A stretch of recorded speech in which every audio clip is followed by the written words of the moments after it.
The Candidates tournament is back, and it's back with a bang. Let's take a look at the game between Fabiano Caruana playing white and Maxime Vachier-Lagrave playing black. Now, we saw that Anish Giri changed his opening repertoire and played a Sveshnikov variation against Nepo. Check that video out if you haven't already seen it. Would Maxime change? Would he steer clear of the Najdorf variation, which caused him problems at the Tata Steel tournament? No! He went for the Najdorf variation again. Very interesting.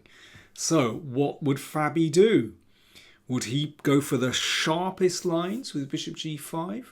Maybe h3, bishop e3. He's loved to play bishop e3 in the past. Bishop g5, game on. Now remember, they had this bishop g5 variation in the Tata Steel tournaments in January. And MVL got caught out really badly. Let's see what happens. Well, the Frenchman repeating the poison pawn variation that got him into trouble in the Tata Steel tournament. Obviously believes in it. You know, he's a man of principle and you have to admire that. But is it foolish? He's obviously walking into big preparation.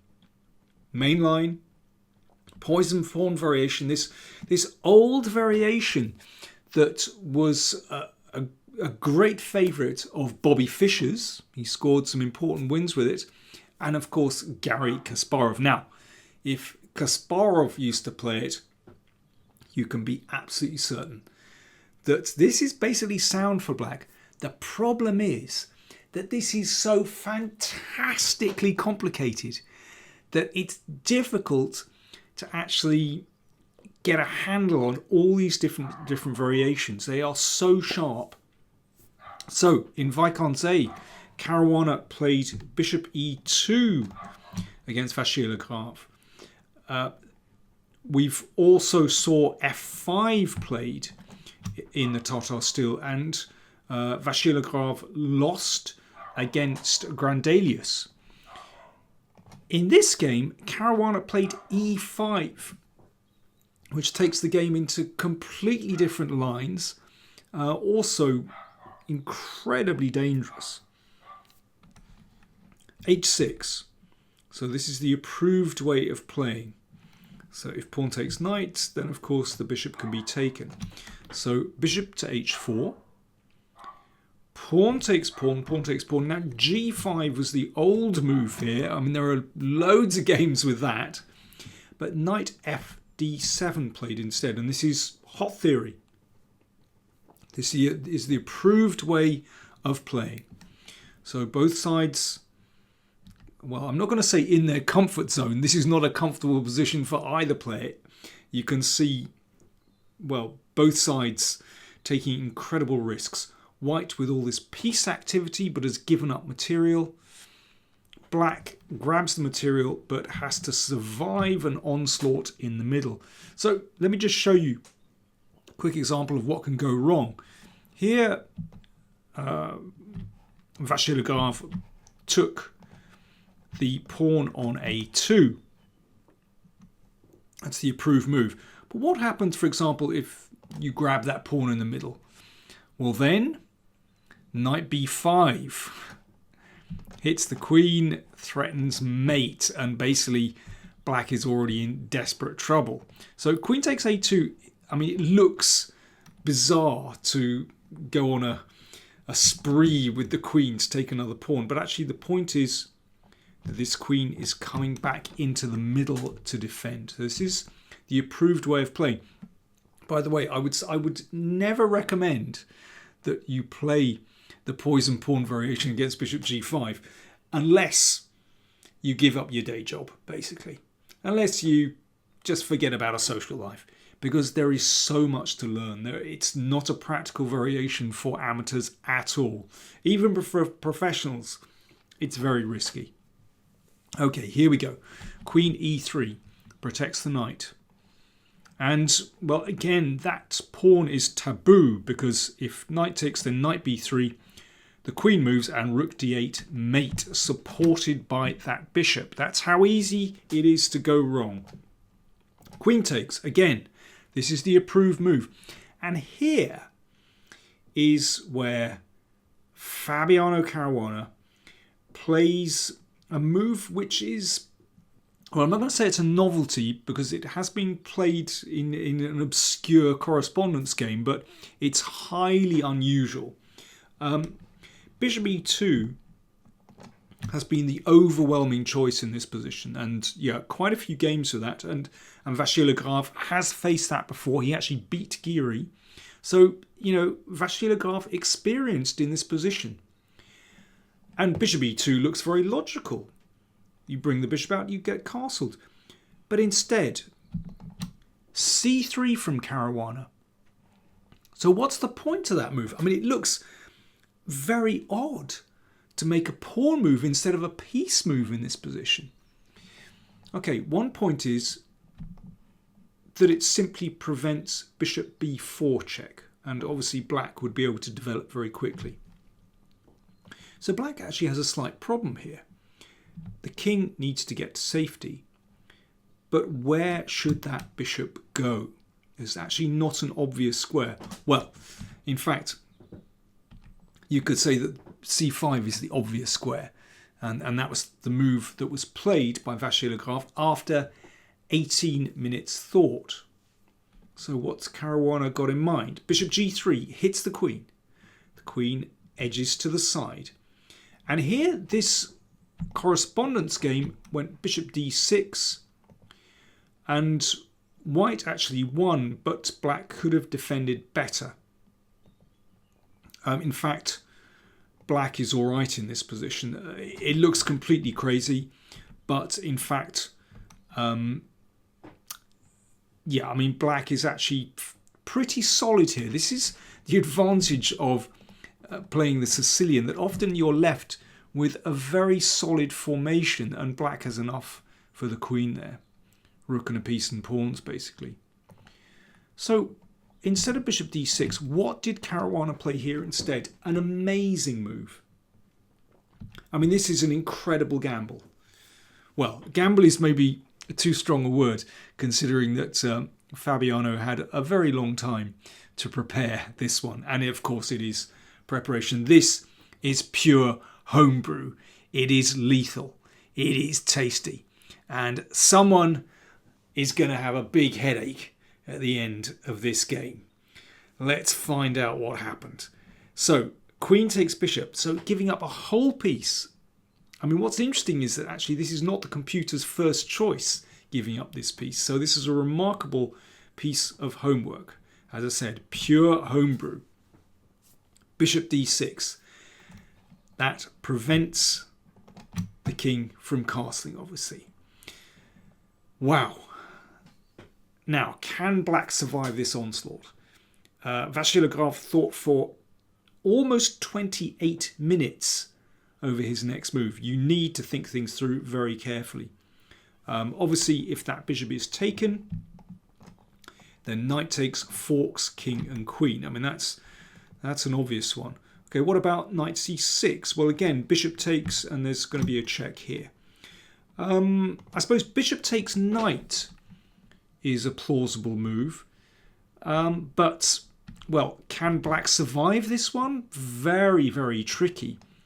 When the king can't castle, black's pieces are on the starting blocks. Really difficult to defend that one. In fact, Vachier-Lagrave came up with an excellent move.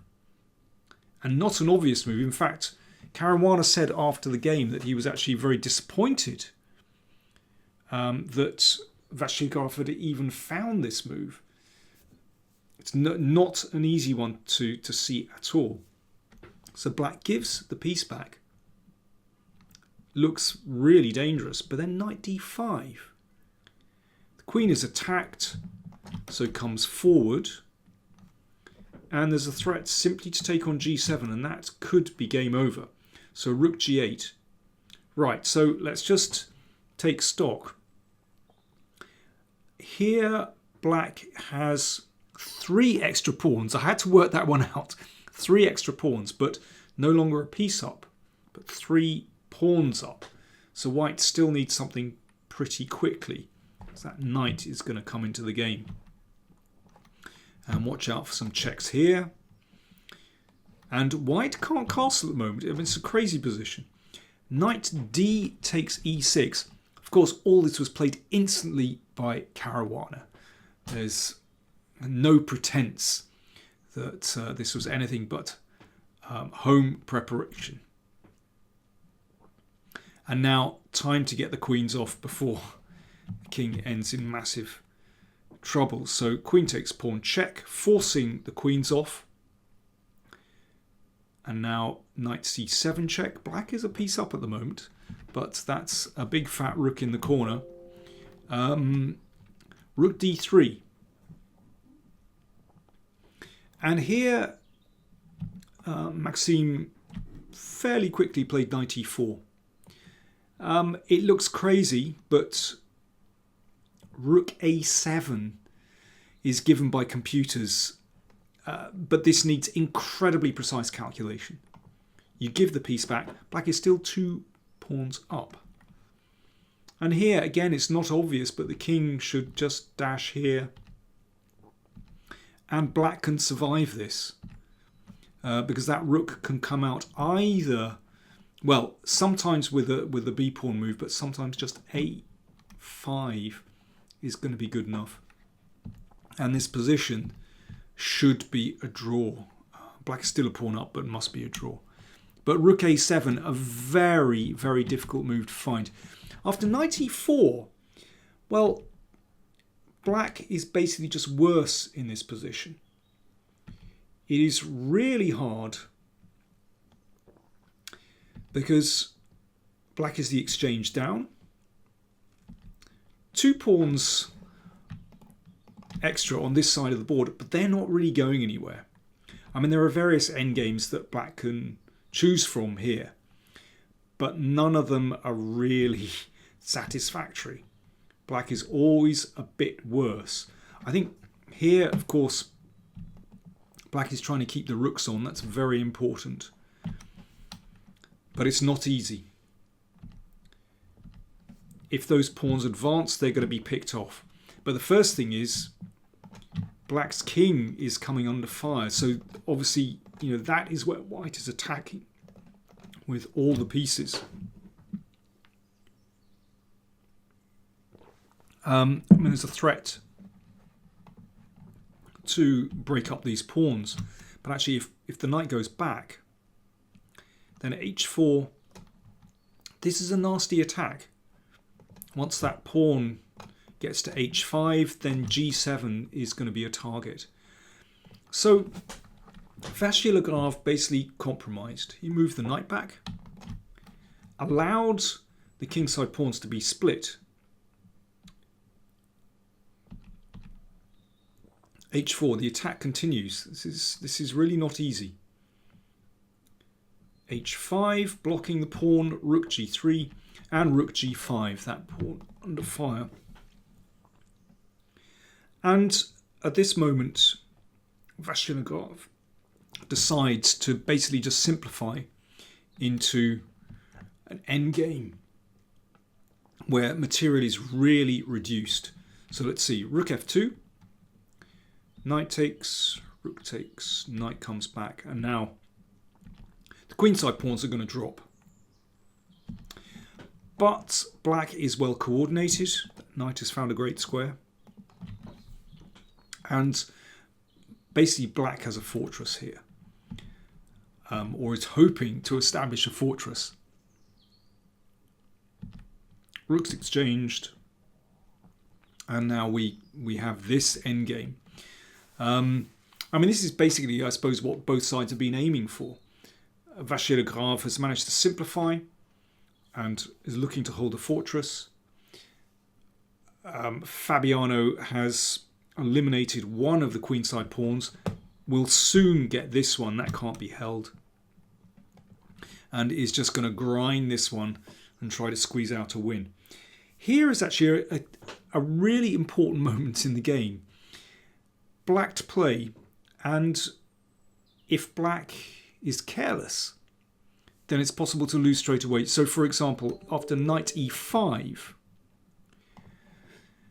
then the king advances up the h-file.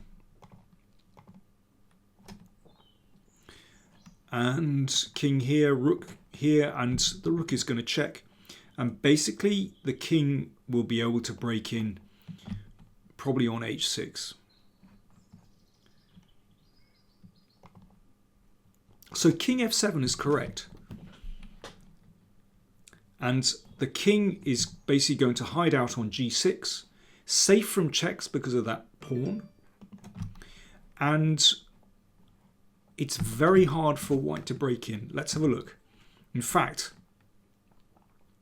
this position should be a draw.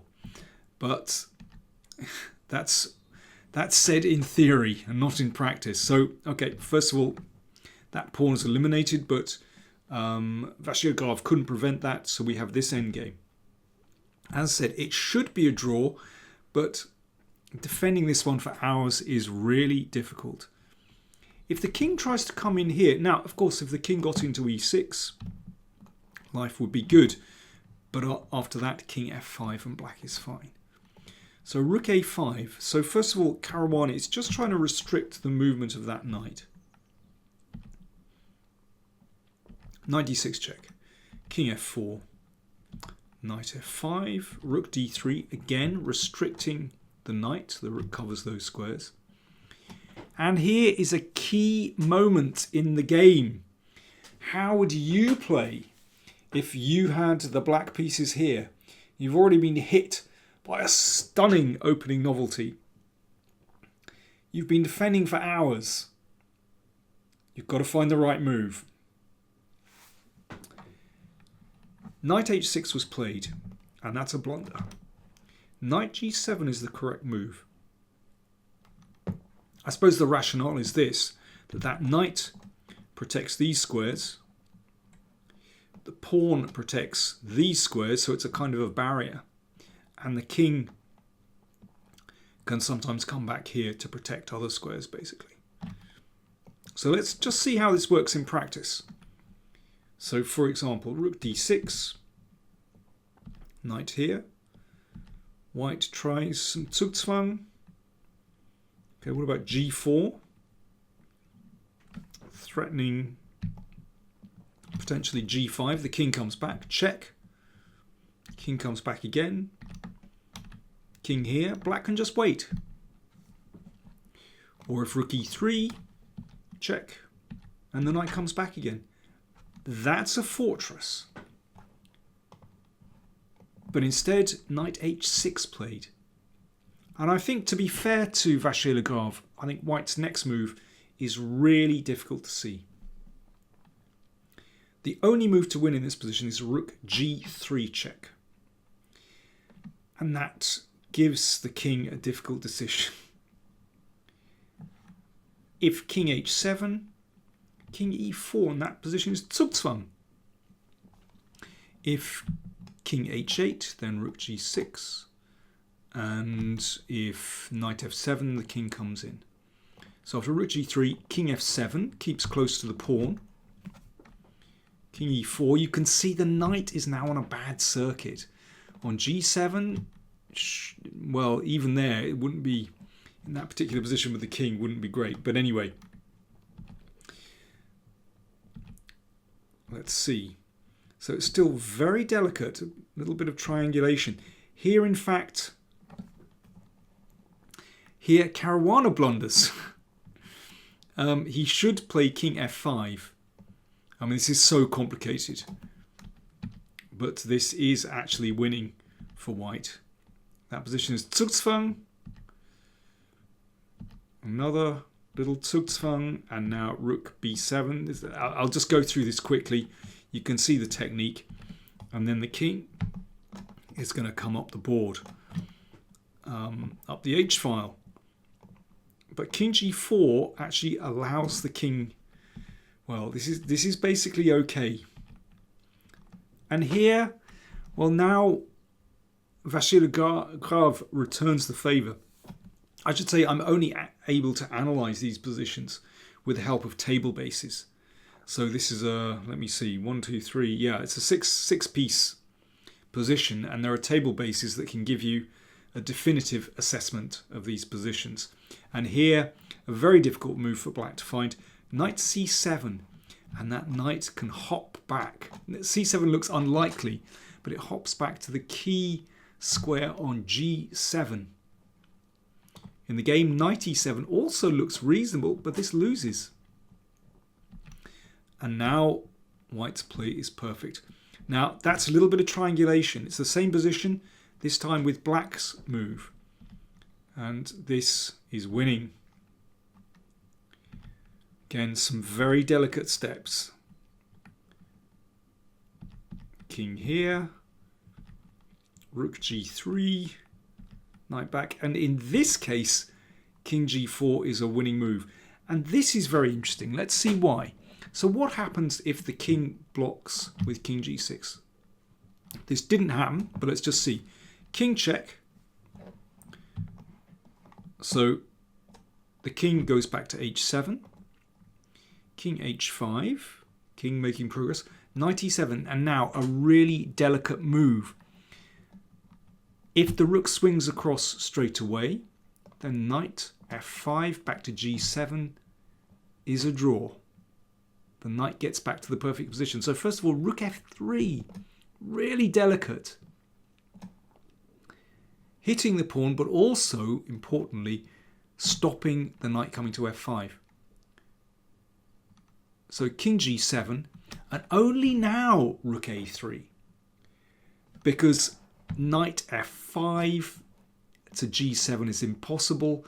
After knight f5, rook a7 is going to win. The king blocks the knight square. And in this position, that is Zugzwang. The king marches up the h-file, as in the game, actually. So let's just see what happened in the game. King h5.